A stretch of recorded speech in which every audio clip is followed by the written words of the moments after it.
bold, risk, and perseverance.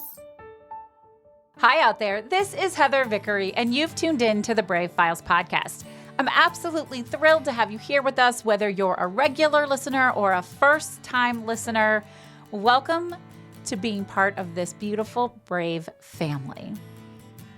In a world hyper-focused on quick fixes and prescription medication, today's guest, Dr. Erin Moore, breaks that status quo by sharing the most effective medicine of all, self-love and self-compassion. While Erin is a naturopathic doctor, she is also an expert and a coach on helping you love yourself. Self-love and self-compassion are the cornerstones of healing ourselves, our communities, and the world at large. And Erin is simply stumbling awkwardly through fear and failure. The founder of ParticipAid, which is an organization designed to support the people of Nepal, joins us today to talk about admitting letting everyone down, including herself, the discovery process of realizing that self-love is simply a forever process, and self-compassion is the very first step to truly loving ourselves. Erin shares her insight, her passion, and sometimes her very painful truth with us. It's a very good conversation. I had a lot of fun. She's so heart-centered and inspiring and beautiful and has this wonderful calming presence. I cannot wait to share this conversation with you. So let's get started. This is Heather Vickery, and you're listening to The Brave Files, stories from people living courageously. When we choose bravely in big and small ways, it powerfully elevates our lives. I hope these stories connect with you and encourage you to embrace bravery in every possible way, day after day. Together, we can build a movement of courageous living that enriches both our lives and our communities. And if you enjoy the show, I ask you to please share it with others. Maybe think of someone who you want to choose bravely right alongside you. Thanks for tuning in. Now here's the show. Hey folks, it's Heather. Welcome back to the Brave Files. As our regular listeners know, giving back and supporting nonprofit organizations is a deep core value of mine, and it's a deep core value here at the Brave Files podcast. There are so many different ways to make a difference in the lives of others, and I love sharing inspiring ways that you can go out and support our global community. Today's guest has this very same passion, and she's actually done something incredibly brave with it. After developing a deep love for Nepal, Dr. Erin Moore decided to create an NFP to support the people of Nepal. Thus, her organization ParticipAid was born, but it hasn't always been easy for Erin. She muddled through a lot of mistakes and failures in the process. And she's here today to talk about, in her own words, stumbling awkwardly through failure and fear and never giving up on the thing that most spoke to her heart. She's also a self-love coach, and y'all know I am a big fan of self-love and self-compassion, so let's get to it. Erin, welcome to the Brave Files. Thank you so much for having me. I'm so happy to be here with you all. I'm thrilled. I love your energy. I think you do so many cool things, and I am so excited to dig in and learn more about ParticipAid. Starting a not-for-profit is it's like really hard, complicated work. Why not just volunteer for a different organization? Why start your own? I'll tell you what, I resisted starting a nonprofit for many years. So I first went to Nepal in 2007 and really fell in love with working there in like 2009. And it wasn't until 2015 that I founded the nonprofit. That whole time I was like, oh, I don't wanna, I didn't want to do the administrative part, or it just seemed too complicated. I just wanted there seemed something very specific that I was called to do, and I just wanted to go and do it. I was funding it on a credit card and my student loans and donations from here and there.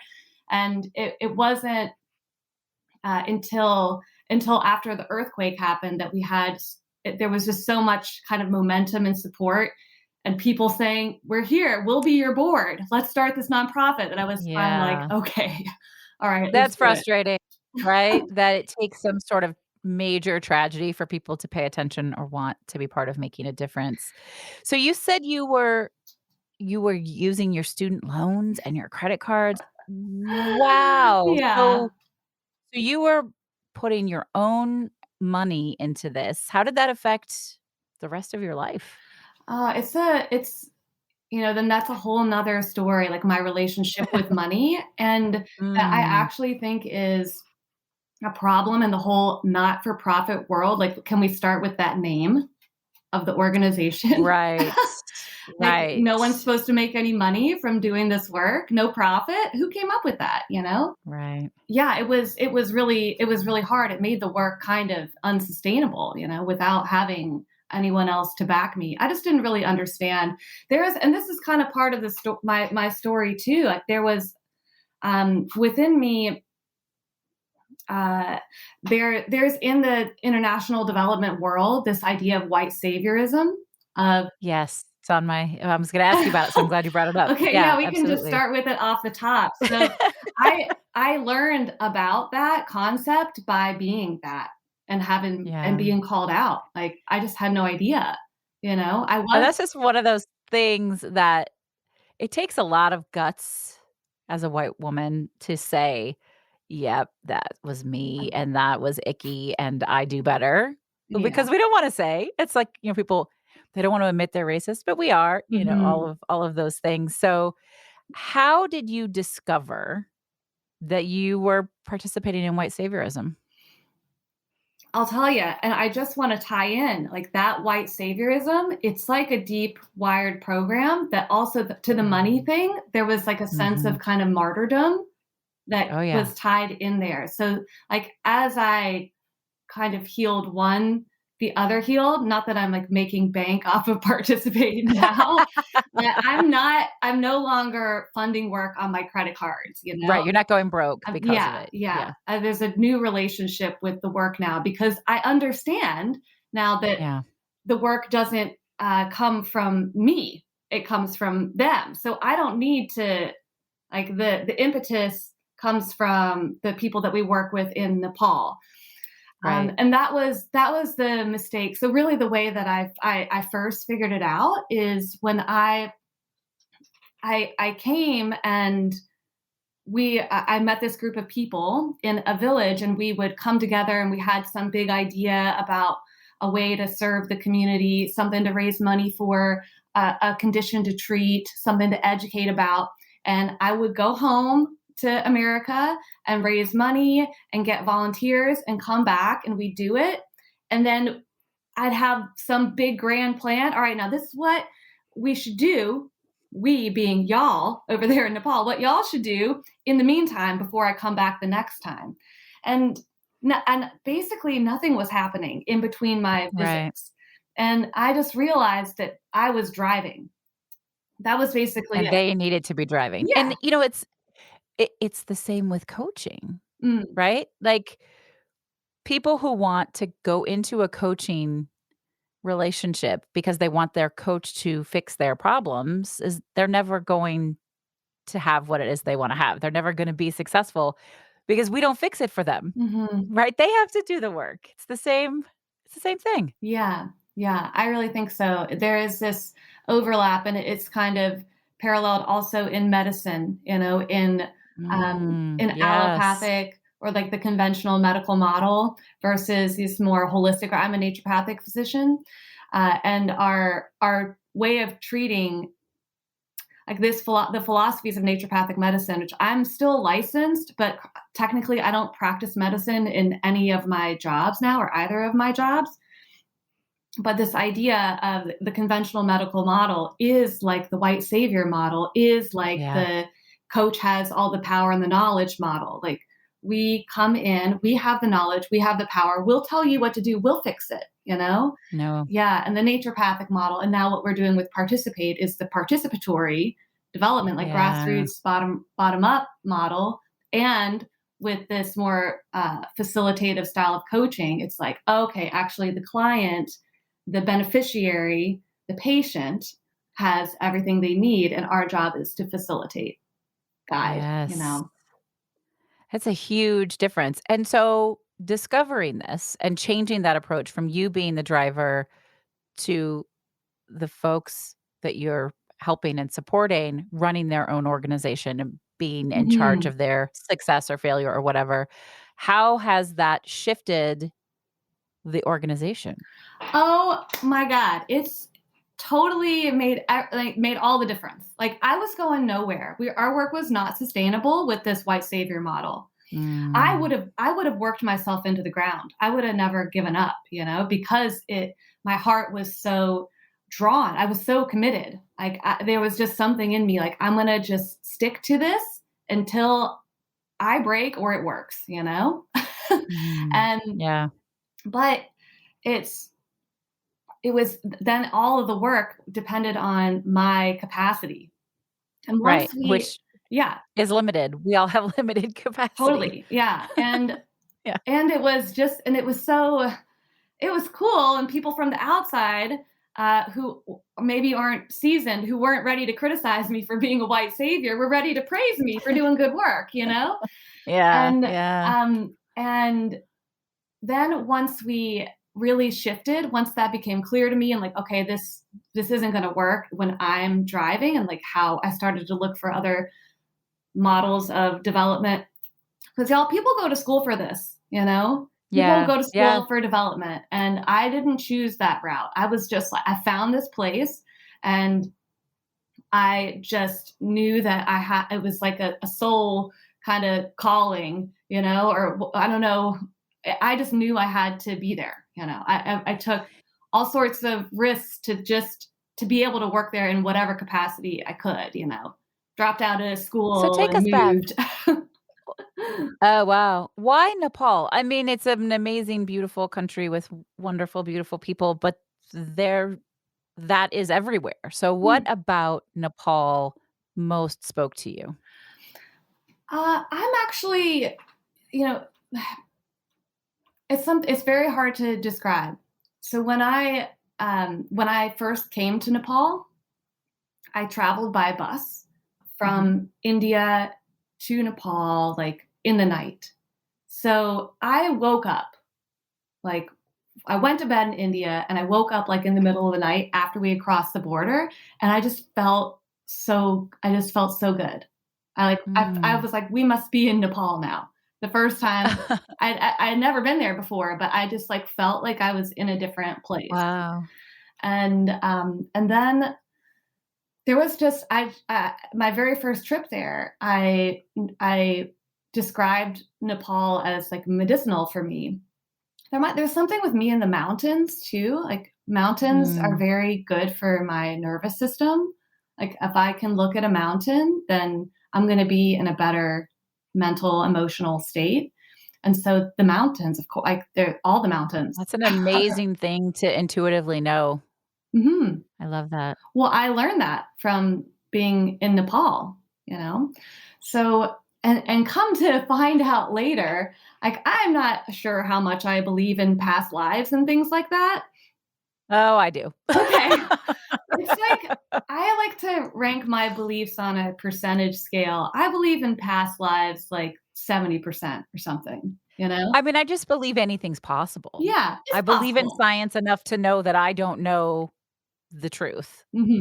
I don't know all the things, and anything is freaking possible. Mm, It's also why I'm agnostic and not atheist, because mhm. I know enough to know that I don't know. Yeah, shouldn't plant your flag strongly in the atheist territory. Yeah, I feel similarly. Anything is possible, right? But I've worked with astrologers that have told me that I've had in past lives I've been a Nepali monk, and I was just like, yes, Yeah, I could that's see one it. of the reasons I kind of believe in past lives, just because somebody told me that and it felt true. But who knows? Mm, So I don't know why Nepal, but it was just a feeling. It was really a feeling that I felt in my heart. When I came to this place, I yeah. felt like I was at home, which is I bizarre. love that. I think that's so important for everybody to find for themselves.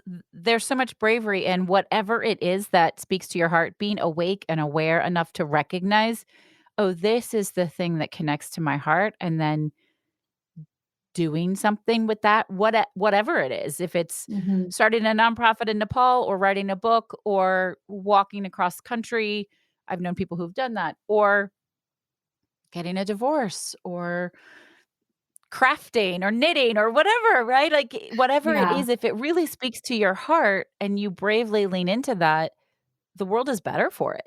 Yeah. Period. Yeah. And this is the risk, right? Like Yeah. you feel this pull on your heart and you have no idea what this is going to look like or what it means, but is the risk of, taking the next step, whatever that might be, greater than the risk of for decades wondering what if I would have Absolutely.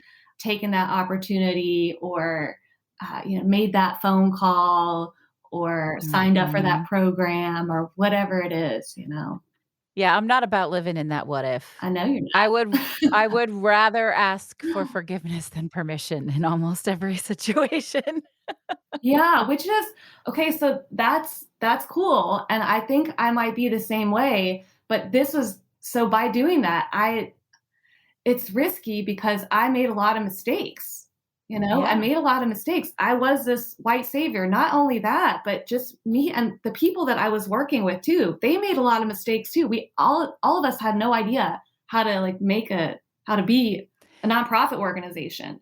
So and then you get people from the outside who see you making those mistakes. So, I mean, it's a Yeah, but you made the mistakes and you own the mistakes and you're still standing, so you must have learned something powerful mhm, from those mistakes that you have. So this is in the BRAVE method, which is my coaching method. This is what I call the 3 R's: reassessment, reframing, and resilience. mhm. You made these mistakes. You had these epic failures. You got really honest with yourself about it. You learned from it and reframed what you learned, and you got up and you tried something else. So what are those big lessons? What did you learn? What do you do differently now? And why does that matter? You're asking me? I'm asking you. I am. Yeah, Your mistakes. yeah, yeah. Well, I think the big when looking back, I think there's two primary mistakes that I had to make kind of repeatedly that and I still make them. Yeah, I still make them today. This is interesting because it's not just in the nonprofit work, it's also in my life and Mm, also in my mhm, other business. mhm. And they are overcommitment and So this, many of us can resonate. yeah, and this like savior, like rescuer We wanna fit martyrdom, yeah, you know? yeah. It's still both of those things are still active lessons in my life right now. In the nonprofit work, it really sucked though because it was like my overcommitment was of service and of aid. I made promises that felt Yeah. like really great in the moment. And I was like so sure. I had so much belief, that I could make it happen. And then I wasn't able to deliver on promises. And that, that That really, sucks. that really Yeah. sucked. Yeah. And to have, people lose faith in me, Mm, because I said one yeah. thing that I wasn't able to follow through on. And so there's that kind of overcommitment, just overextending, not being Yeah. realistic about what the next steps are, and then of course overcommitment of myself and my time, my money and my energy, which Mhm, we all, mhm. yeah, is much more. Leads to all the bad things. Yeah. But it's also very humbling, right? And I heard you say that, people lost faith in you, but they must have gained it back or other people gained like, you're still there and it's thriving. This organization, which I in a minute, I want you to really tell folks what Mm. the people of Nepal are doing with Yeah. ParticipAid. Yeah. But you gained it back, and that's to me, that's the experience of life, is we make all of these mistakes, and sometimes they're brutal and embarrassing and painful, Mm. and we get humbled, and we have to say, "I made all these mistakes, and I would like to try again." You know what my thought right now is? Like in my work there, people have lost faith in me for quote good reason, and they have also lost faith in me for quote bad reason. You know, I and Mm, I we can't control. other No, people's perception of us, right? So absolutely not. there's been times, especially after the earthquake, when there was so much need. And I've been such a persistent presence in this region. Like people Yeah, just kind of on their own associate the white lady, white saviorism goes both ways.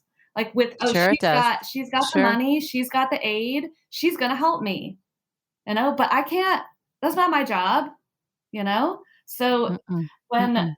I when like I have had really painful experiences of people um, uh, losing faith in me because I couldn't give them some kind of aid or something like that when it was never something I had promised them and something I had never Right. committed to. It's just their expectation, that I would Yeah. be the one to, yeah, rescue them in some way.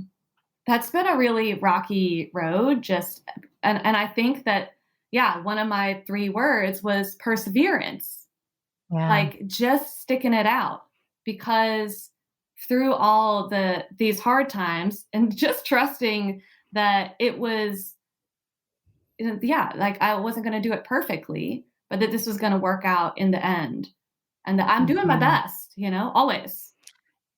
That's all we can do. Yeah. And Mhm. sometimes our best isn't enough, but we learn from that and then we try again. That's it. Mhm. And it's so brave. I mean, the opposite of that is to not try at all. It's not Yeah. to to be afraid, it's to not do anything. Mhm. Mhm. So, tell us about the organization Okay, specifically. so y'all, now I heard you got kind of the background story of me being the leader, me driving, and it's always our work has always been in kind of focused in healthcare, except for after the earthquake, we kind of got more broad and did disaster relief because of my own background experience. So we're focused in healthcare. And one thing that we did in our early days was these health camps. And in Nepal, in the rural areas, people don't have doctors. Like there just aren't doctors there. There's no like highly trained healthcare professionals. There are health workers there, so the way they receive healthcare is through these temporary, like kind of camp models. So we participated in that, and instead of giving medicines that needed to be refilled, like because that's what was Yeah. happening. Docs would come in Yeah, and of they say, course. "Oh, Yep. here we are," to save you, And to then they rescue leave you. and everyone's screwed again. Yeah, here's Yeah. this Mhm. bottle. It needs to Mhm. be refilled in 30 days. So I don't know. Hopefully somebody comes back within 30 days. Yeah. So as a naturopathic doctor, I'm like, look at all these plants around here. This is Yeah. medicine. And of Mhm. course, this was part of Nepal's tradition a long time ago, but in their history, it has largely been lost with the infiltration of Western medicine. So we use plant medicine at these medical camps, their own plants, and like taught them what it was. Of course, they knew it. They all know what these plants are. So we'd say, if you get benefit from this, it's behind your uncle's house. This is how you make a tea from it. And I they, love that. yeah, yeah, and they just love that too. It felt so much better for us to give Mhm. medicine that was of their land and they could easily like take ownership of and refill on their own if they wanted to. They also loved it. And basically what happened is word kind of spread. Like in this time when I'm like trying to figure out how Mhm. to not be a savior, people are like on the in other communities are like, we want you to come teach us this. We want this in our But that's it. community. You teach it, and then they can share it, then Mhm, they can teach it. So all mhm. you have to do is teach it to one person who can then teach it to everyone else. Well, really what you need is partner organizations. So Well, that's, that's true. yeah, yeah, so that was really a missing link, and it was just part of the process too. Like from the very beginning, I was like this group of people that I worked with, helped them to form an organization of their own. But we didn't know the methods of participatory development or how to collect the people's voice or how to really engage people and change. And Right, I right. I live I live in Oregon. So like I can't, and I'm American. I might have been Nepali in Yeah. another life, but I'm American in this one. So what's happening now is we've partnered with enough people and built enough, like over the years, we've been doing this for a decade now, over the years, built enough interest in this work that we are now working on the Nepali People's Natural Medicine Initiative, which is basically to develop Oh, I this love as a that. model that can be replicated in villages across the nation. And if this happens, Wow. when this happens, I'll tell you why I say when and not if. When this Yeah, own it. happens, then this will change the whole healthcare landscape of Nepal to be more localized, That's to be more incredible. resilient, for the Nepali people to have more access and ownership to health because it's right in their I literally backyard. have chills. Yeah, We all need that. yeah, Everyone needs that. yeah. It's amazing. Yeah, so cool. Honestly, once we kick it off in Nepal, maybe bring it back here to America. But the reason I say when is because by the grace of whoever, whatever, it's our partnerships. Like we are partnered with people over there that have been working for the last 30 years in models just like this to develop a model for the national government that then can be replicated across the nation. Like there's our in-country director is just a gem. He's just renowned for his work all over the world, but specifically in Nepal. Of course, he's Nepali, but he's worked with the Nepali government to in a like a burn prevention program. You know, it's Mhm. because Nepali women, they cook on stoves. There's lots of stoves on the ground. There's a lot of Yeah, burns. So he developed this burn prevention plan that started in one community and is now being spread across the whole incredible. country. Same thing with like the child-friendly districts, which is basically I don't know, protection of children from abuse Yeah. and Mhm. the dangers of village life. And so he's partnered now with like UNICEF, just started in one place, and now it's happening all over the country. Both of these Wow. with participation from the government. And so we're like, okay, he's like paved the way twice.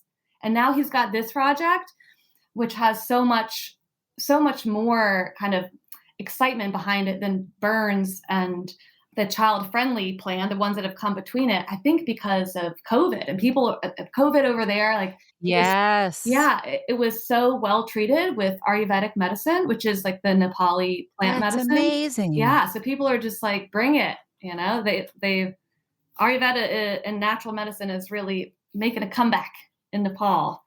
So yeah, we're all, That's incredible to think about that they managed their COVID outbreak well yeah, the because of this plant medicine skill. yeah, yeah.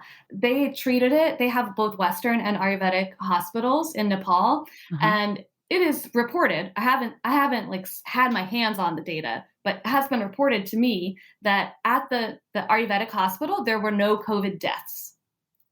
Wow. Yeah, I mean, so Now, lots of you would wanna know, of course, like, how many people were actually there and would there's more information, but still, especially in a country where access to healthcare is limited anyway, and we know across the world, death rates were so much higher in low-income mhm, communities, things like that, you would imagine that mhm. that has to be really significant. That's incredible. Yeah. So it's Eh just gone from this now that I've the more I release the reins. So now I'm like a facilitator of a facilitator of a facilitator.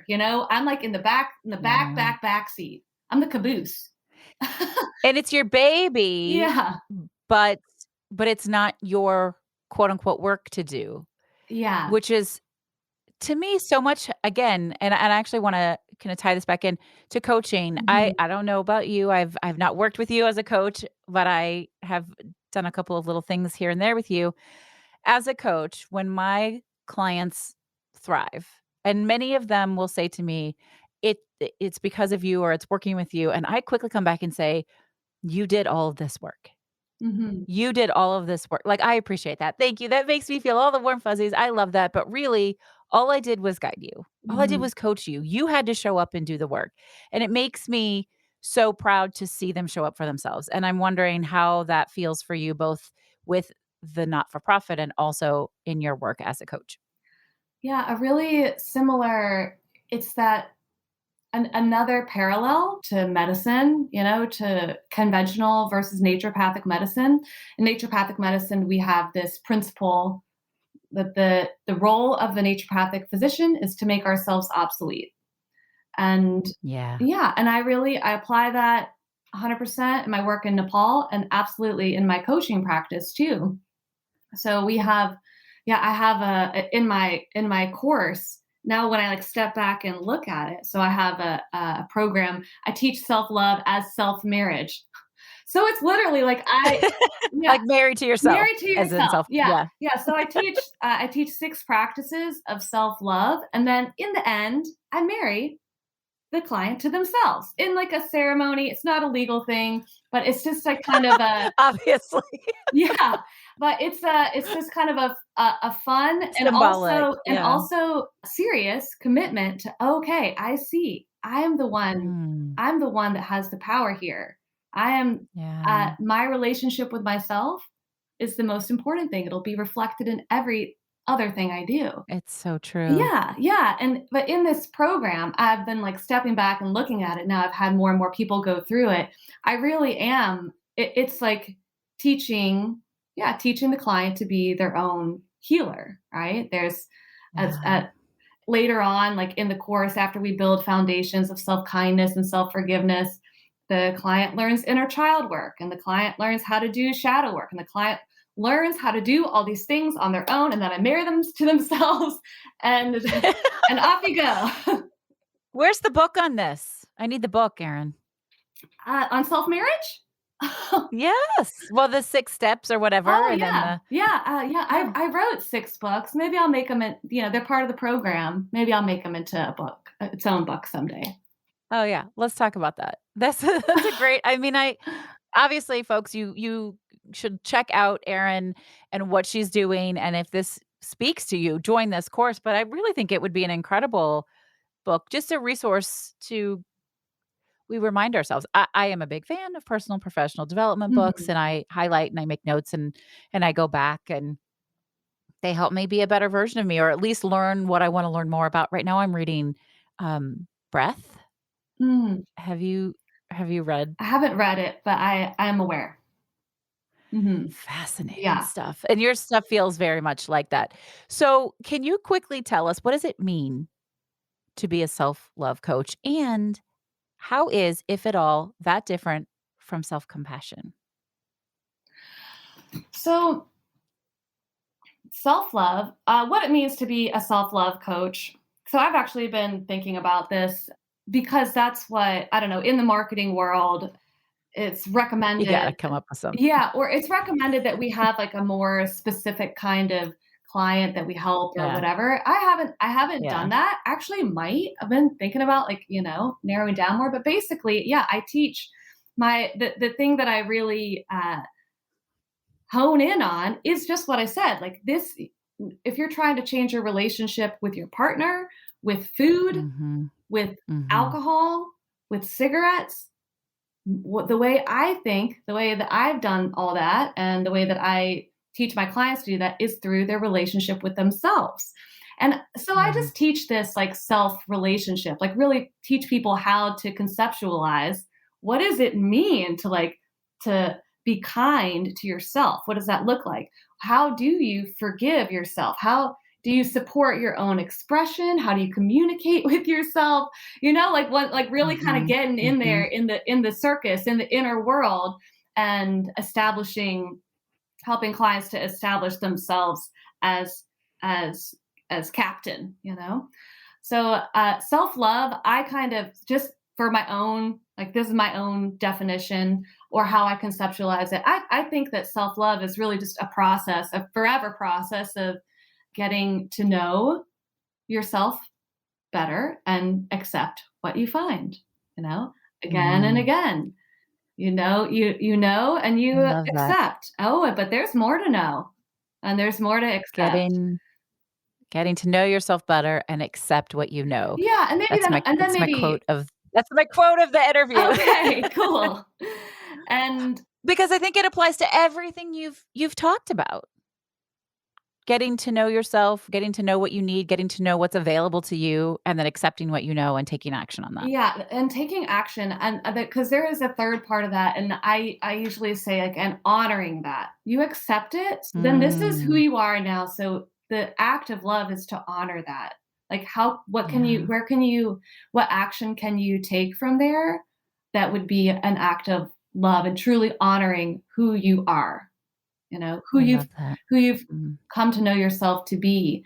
So I think of self-love as just that. Yeah, and then as self-love is that whole like process. And I yeah. teach, so this is why it's just the self-marriage, it really helped me because I'm like I want steps, and Yeah. I want something more clear. It's such like a fuzzy concept. So self-marriage, it really just helped me because I married myself actually, and I was married to myself in a festival, this like cute little ceremony in a teepee. And as I I became love that. yeah, and as I came to conceptualize it, just breaking it down into these practices, that's on like the Mhm. self-marriage. So the practices are self-kindness, self-forgiveness, self-expression, self-protection, self-honesty, and self-trust. Mm, And and I teach them in that order. And those are like the skills of a self-married person, that's just how I teach it. And all this to get back to your question of is how is it different from self-compassion? And I would say that self-compassion is the foundation of self-love. mm. And That's basically, what I'm hearing. yeah, I teach self-kindness, and I think that it's pretty synonymous with Yeah. self-compassion. And that's the first practice, and where we all have to start in order to really commit to this practice Yeah. for our lives. I mean, Kristen Neff's work changed my life. Hmm. Like, completely her self-compassion work completely changed my life, and Yeah. I catch myself now I'll crack myself up, finding myself giving myself compassion in a moment. I'll be frustrated, or I'll experience something, or I'll get mad, or Hmm. I'll spout off, and then I go, "Well, of course that made you upset. Like, you felt afraid, or you were worried about your kid, or, whatever. It's okay." And then I, like, pat myself. "It's okay, Heather. You can." Hmm. My Hmm. kids look at me like I'm crazy, but I love that. Hmm. And I think you should put it together as a book. Yeah. I cannot encourage you to do that enough. I love it. So many wonderful things to celebrate, so many lessons, so many opportunities. How do you like to celebrate? I These days, my fave ways to celebrate are dancing. I have Mm, so lucky to have like a little dance community here. So, like women that I dance nice. with, and I've really taken to bubble baths. Oh, I'm a big I've fan. never been a bubble bath person in my life, but we just moved recently and our new house has this epic bubble bath. So I was like, I got to figure this out. I got to do the bubble bath thing. And it has been awesome. I think that's actually a really great question because typically, or in earlier phases of my life, the go-to answer is drinking. Cut a drink and Ah, celebration. So that's another yeah. a question I think about a lot and talk with clients a lot about is like how a drink, a cocktail going out is so often like the go-to celebration. So Sure. if you're sober or like not trying to like not lean on a substance, what are other ways to celebrate? So many ways. And Mhm. that's one of my favorite things. This is one of my favorite segments of this show. Every week we get some unique, unusual way to celebrate, and there are overlaps, of Mhm. course, but I love that. And water for me is is your mountain, I think. Mm. Water for me is a grounding source. So if I'm near a lake or an ocean or my bathtub, Mhm. I feel settled. And I took my 4 daughters on a cruise in January of 2019. It was the last solo 4-person or vacation with 4 of them we've been able to take. And my 8-year-old was, what, 6 at the time. And just as the giant cruise ship was pulling away, and we're standing at the edge and we're watching land go away, and she grabs my hand and she looks up at me and she says, "Mama, if anyone is ever feeling sad or angry or frustrated, all they have to do is look at the water. And I was Oh. like, I love that. I love that she knows that about herself and that it's Mhm. mountains for you. And those are those are ways to bring in celebration. And it's so important. Mhm. Celebration begets celebration. The more you honor things and recognize them and celebrate them, the more you will have to celebrate. That's right. Yeah. Mm. Yeah. Mhm. So, Erin, other than ParticipAid, Mm. what is your favorite charitable organization to support? Hmm. The one that comes to mind right now because of what's happening in Ukraine is Mm, there's an organization, a local organization called Medical Teams International. They do kind of emergency, like disaster relief sort of work abroad, and I really like them. There's another organization that I love, also Oregon based but global, called Green Empowerment, and they mm. do their mission. They work all over the world in a really, I love the way they work, like a really participatory, ground up way to support like green energy initiatives. Love that. So Awesome. those are two of my faves.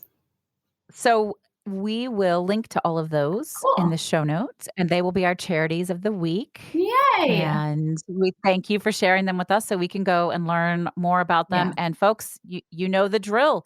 Give what you can. If all of that you can give right now is a social media like or share, that's okay. Whatever it is your capacity is, let's do this together. Let's rise up together as a global community. Erin, will you share your 3 words with us one last time? Yes. Perseverance, risk, and bold. Excellent. And I Mhm. think, yes, I mean, amazing.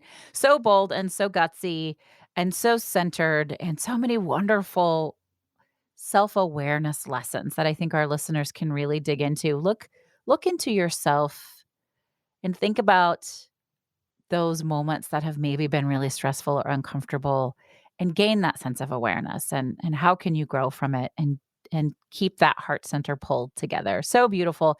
Erin, I'm so thrilled to be able to have spent some time with you today. Thank you for being here. Thank you for letting me share my story. All right, folks, I hope you enjoyed the episode just as much as I did. You can learn about ParticipAid on our website. Actually, Erin, how can they connect with you and find your information as well? I think the best place for ParticipAid now is on Instagram. We're at participate_Nepal. Okay, So excellent. that's a great way we're just building our Instagram presence. So come on over there. And if they wanna marry themselves, how If can they you want to find you? marry yourself or learn more about, self-love coaching, I'm on Instagram also at the self-love doctor. So it's self.love.doctor. Excellent, thank you. Mhm. So go check that out, and I wanna hear how this resonates with you. You can find us on Instagram at the Brave Files Podcast. Send me a DM, let me know what you think, maybe what brave things you're out there doing, or if you know somebody who you think would be a great guest on the show, please reach out. You can also connect with me on Twitter at Vickery and Co. and at TikTok at Brave Heather. That's annoying. I know. I have different tags in all of those places. I'm also on Instagram at Vickery and Co. But whatever. I'm so glad to spend this time with you all. I hope you'll come back next week for another amazing interview with somebody who has stepped out of fear and into bravery. I'm Heather Vickery, reminding you today and every single day to go out and choose bravely. Bye now. Hey, friends, I want to share something really exciting with you. We already know you enjoy listening to podcasts because you're listening to this one, but I'm also betting you enjoy audiobooks. And hey, listen, if you don't already enjoy audiobooks, then it's time to check them out. That's why I'm really excited to share Libro.fm with you. They are an incredible new platform for listening to audiobooks. And by choosing Libro.fm over other audiobook services, you are supporting a local bookstore of your choice and investing in your local community. Libro.fm offers over 150,000 audiobooks via their primary platform, which, by the way, they built with love and from scratch because they're a small business also. They even offer bookseller recommendations for great audiobook options. You can sign up right now via www.vickeryandco.com/LibroFM. That's vickeryandco.com/LIBROFM. And when you do, you'll get one free audiobook of your choice, and the proceeds will go to your favorite local bookstore. Now, check what I just said there. You're going to get a free book, and the proceeds are still going to go to your local bookstore because Libro.fm makes sure that their booksellers get paid even when they give a promo to customers. I've listened to over 20 audiobooks this year alone. I especially love listening to memoirs read by the author, and it feels great knowing that all of my purchases support my local bookstore, The Book Table, in Oak Park, Illinois. Libro.fm. The same audiobooks, the same price, but a completely different story. Check them out right now at vickeryandco.com/LibroFM. Have you ever thought about starting a podcast? Maybe you've had this thought and then quickly shut it down because who has the time? Or you don't know how, or gosh, it just all seems too hard. If you have something to share with the world, we want to encourage you to get your message out. The world needs to hear it. Did you know that 50% of all homes are podcast fans? If you've ever wondered about having your own podcast or how it can increase your business or get your message across, then please join me and the other experts from the Podcast Power Academy for our monthly free Q&A session. It's called So You Want to Start a Podcast? This casual live conversation will help you understand how podcasting can be a great decision, why now is the best time to get started, and how to get into action with it. Visit podcastpoweracademy.com to learn more. You've been listening to The Brave Files, stories of people living courageously. To learn more about the show, find our show notes and full episode transcripts, or to get some great bonus content, visit thebravefilespodcast.com. And we would love to know what you think of the show. You can give us a call at 312-646-0205.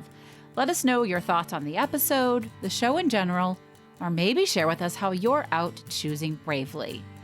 This episode is brought to you by Vickery & Co. Success Coaching. Coaching that helps you maintain a life well lived and a business well run. Learn more at vickeryandco.com. Our music was created and produced in a custom collaboration with Matt Lewis from ML Creative Consulting, a boutique firm dedicated to helping clients identify their unique sound and amplify their brand with custom delivered soundtracks. We couldn't do any of this without our extraordinary audio engineer, Andrew Olson. Learn more about him and check out his work at findandrewolson.com. And special thanks to everyone on Team Brave, from our producers, associate producers, copy editors, writers, and support team. Special thanks to Molly, Mary, Kim, Sabra, and Sabrina. I'm your host and executive producer, Heather Vickery. Thanks for tuning in, and we'll talk to you next week.